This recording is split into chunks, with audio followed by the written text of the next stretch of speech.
Yo, what is up everyone, Jay here, back again with another Fire Emblem Heroes reaction video to this month's legendary hero, and it is none other than the silver-haired maiden herself, Micaiah, coming in as a Radiant Queen, and we all kind of knew it was going to be her because there was a data mine and a data mined the tome, so we all assumed it was going to be her, and it was her. So here she is in all her glory. She looks amazing, in my opinion. HACCAN is actually one of the most underrated artists, in my opinion. Every time they've done a character, they've really delivered on it, so I'm glad that they got a chance to draw Micaiah here. Amazing art style. I mean, it's Micaiah, right? She's always gonna look pretty. But yeah, her art here just like, it's like angelic almost. Like, she just looks stunning. So here she is as a Wind Parab legendary hero and a colorless infantry mage.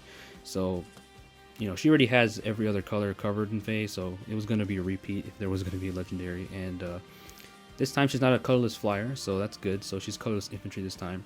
And she has a pretty nice kit overall. Now, I don't think it's super crazy, but let's just go over it. So here she is with a New Dawn. Of course, can't be Micaiah without having dual effectiveness to armor and cavalry foes, and also giving attack +3. And if she initiates combat or is within 2 spaces of an ally, gets an easy attack res +6 during combat, and then also gets a guaranteed follow-up attack. So it's kind of similar to her Thani weapon on her regular version, where she gets attack and res and then also makes a guaranteed follow-up. And then also, if her HP is greater than or equal to 50, and she also initiates combat, she can make a follow-up attack before foe can counterattack. So she has, I think, Desperation built into this weapon as well, which is really nice. So pretty nice weapon, you know, what you'd expect from her. She has dual effectiveness, high attack, giving more attack and res, because those are her main stats. And then, but this Desperation effect is definitely new, I think, for her alts at least. And yeah, so that's New Dawn. Pretty powerful tome. And then she has Maiden Solace, or Solace, however you say it. And this is essentially just a better version of Sacrifice that she had before. I think the only difference between this and Sacrifice is that it neutralizes any penalty. So before, it would only be penalties for your stats.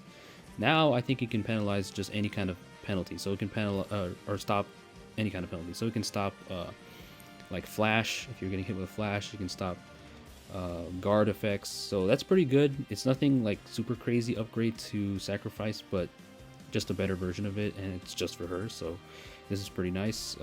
Going to be probably a high scoring skill for Arena. You probably don't want to take this off unless you need a reposition or something. But yeah, so that's her signature assist skill. She comes with Fury 4, which is pretty interesting. You'd expect something like, I don't know, attack res unity or something, but I guess Fury 4 is nice because it will raise her speed so she can get the Desperation effect. So yeah, Fury 4 is cool. And then her B skill, this is a new skill, Prescience. So I don't even know if I'm saying it right. Prescience, Prescience, I don't know. But this skill is honestly pretty tame. It's only got 3 lines, barely 3 lines on it. So basically what it does, it just gives attack res -5 debuff on the foe, and then if unit initiates combat, or if the foe's range is 2, so they have 2 range, then she reduces the damage from the foe's first attack by 30%. So this is a nice B skill, but I don't think it's anything super crazy. Like, we've definitely seen more crazy B skills in the past, and even though this is useful for her, and giving the damage reduction is nice, especially because she's probably going to have low defense, so having that damage reduction will help her live and get into this Desperation range. Like, it's good, but you know, I don't think it's anything crazy, super crazy. Honestly, I'm kind of surprised they even went this tame with it. They could have given it a lull effect as well, just having lull attack res or something, but they didn't even give her that. So I mean, they did give it the debuff, but it doesn't neutralize bonuses. So yeah, this B skill's nice, but nothing super crazy. And then a new C skill that's inheritable, Joint Distant Guard. So this is pretty cool. Everybody loves joint skills. I love joint skills. They're one of the most universally useful skills in the game. And now we have a new one to the family, Joint Distant Guard. So this is really cool. We're going to get Joint Close Guard as well. And the Distant Guard skills are basically, you know, alternatives to like Ward skills and Goad skills if you're not tied to an Emblem team. And they're pretty much really used these days because not every team is going to be Horse Emblem, you know what I mean? We've all moved on from that really and just had a variety of teams. So Joint Distance Guard is going to be really nice. And yeah, so that's her base kit. I don't think, like I said, like on paper, she's not super crazy. She's very strong, obviously. Not saying she's bad. But in terms of a unit, I don't think she's going to be game breaking. or anything like that. We've seen more busted mages, in my opinion. Like Legendary Byleth was more busted. He had like Sublime Heaven. He had no follow-up support, just giving it to his allies. And you know, Micaiah here doesn't really have any support capabilities. It's mainly for herself. I mean, she can help with Maiden Solace and Joint Distant Guard, but like other than that, everything else is pretty straightforward and what you'd expect from Micaiah, just hitting really hard. But that Desperation effect is nice. So maybe she'll actually be kind of fast in order to get that. Maybe this will be the fastest Micaiah to date. I don't know. We'll have to see, but when her stats get data mined. But yeah, her attack art looks amazing. There's Soth, of course, helping her out. And look at that animation. Boom.